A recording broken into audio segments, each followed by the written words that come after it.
Your Excellencies, friends, the first question I was asked to explain, why a cartographer? Well, cartographers are those who prepare maps. And the geopolitics are moving so fast in the last decade or so that that map keeps changing. But what is there, what we can see, is that it's moving towards the Indian Ocean. We are again becoming the most important region in the world. If you look at the Indian Ocean, well, virtually everyone is there other than Brazil. There's India, of course, and you find Japan has been here from about the 70s, the first to be here. China has come in, US is here. Well, as I said, all the BRICS are here except for Brazil. The Europeans have come here. Well, UK came in here and they left, and they want to, I don't know if they're coming in again or crossing it to go to the Pacific. And finally, the Russians.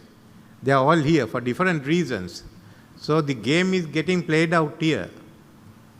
Some feel Ukraine is the main theater. I don't think so. I think the Indian Ocean is where everyone is. So that's why we have to look at the Indian Ocean. And there are the questions that Ganesh has posed. You forgot one, the sixth, environment. Climate change, environment, and the minerals is going to be very, very important and play an important role. Where are we? Why are we? What's the trend? Well, we sort of represent the non-Western world. The dismantling of the empires took place in the Indian Ocean, be it both the British Empire and the Dutch Empire were both dismantled in the Indian Ocean. In case of the French, they dismantled it everywhere else, but they knew Indian Ocean was important enough. So they left a few more islands, which are now become a part of France.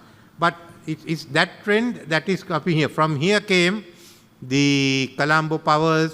From Colombo powers, we went to Bandung, and that laid down the non-aligned movement. Then we brought in the Indian Ocean as a zone of peace, the IORA itself, and the Jakarta Concord, which again re-emphasized the Indian Ocean as a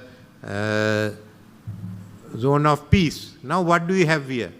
We have the whole Sino-American rivalry into the Indian Ocean.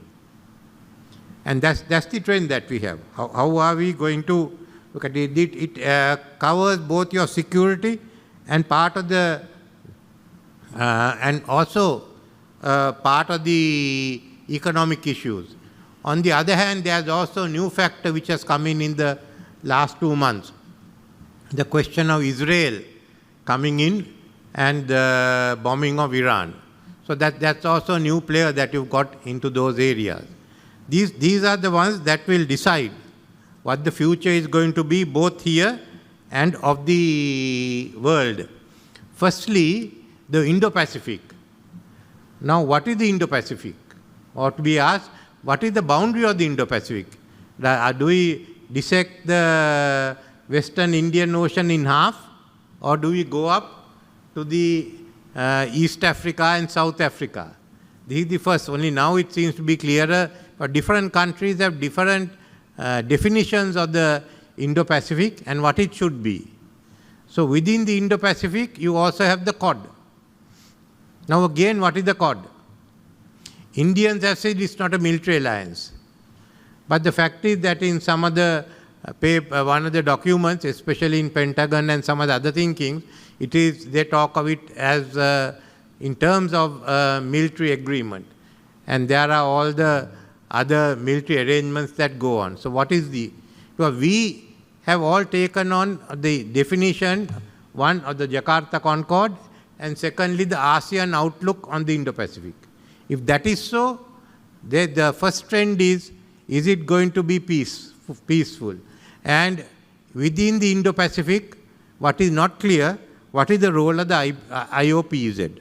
So these are issues that has to be worked out here. Secondly, the BRI. Whether you like it or not, the BRI seems to be here to stay. And many countries are members of the BRI. So how do the different parties live together, whether it be the BRI, whether it be the other countries, those who are for or against. But the fact is the BRI is here as much as the Americans are in Diogo Garcia. So those are some of the issues that have to be done. And then it comes into the question of security of the main sea lanes. Now we are all committed to UNCLOS and to the fact that the freedom of navigation. Is this going to change? Is the sea going to be a part of a conflict if it takes place between the different rival powers? And the bigger issue is, are we going to get submerged are we going to get involved into a Taiwan crisis? No one here in Indian Ocean wants to see any issue of Taiwan coming into our part of the world. That I think most are unanimous. So these are some of the issues that we have.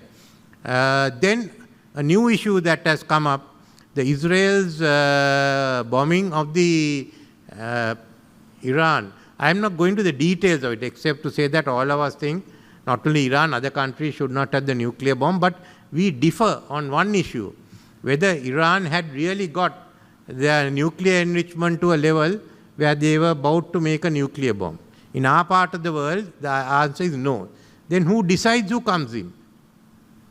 Chancellor Merz said that Israel did the dirty work. So he decides who comes in. If an outsider can decide who comes into the Indian Ocean, then Russia can decide who comes into Ukraine or the Balkan states. You can't have it both ways. It has to be in one way. So that's the main issue. Why you have come into the Indian Ocean area, but the IORA nations have not been consulted. So these are the trends that's developing.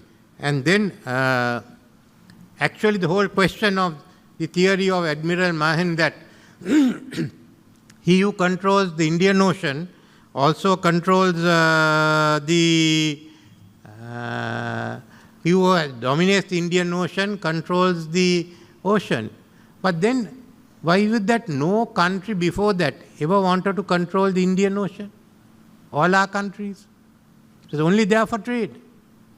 What mattered was whether you control the countries or what your relations were with the countries around the Indian Ocean, the littoral states. That matters. So the Chinese have the BRI, the Indians are going ahead with Saga. But if you pull your aid out of all those countries and you deny them the access you gave to their markets, then the chances of holding it become that much more difficult. That's one of the realities that we will have to face in this area. So I thought I would just raise these issues and then get on to the next one, the one on the environment.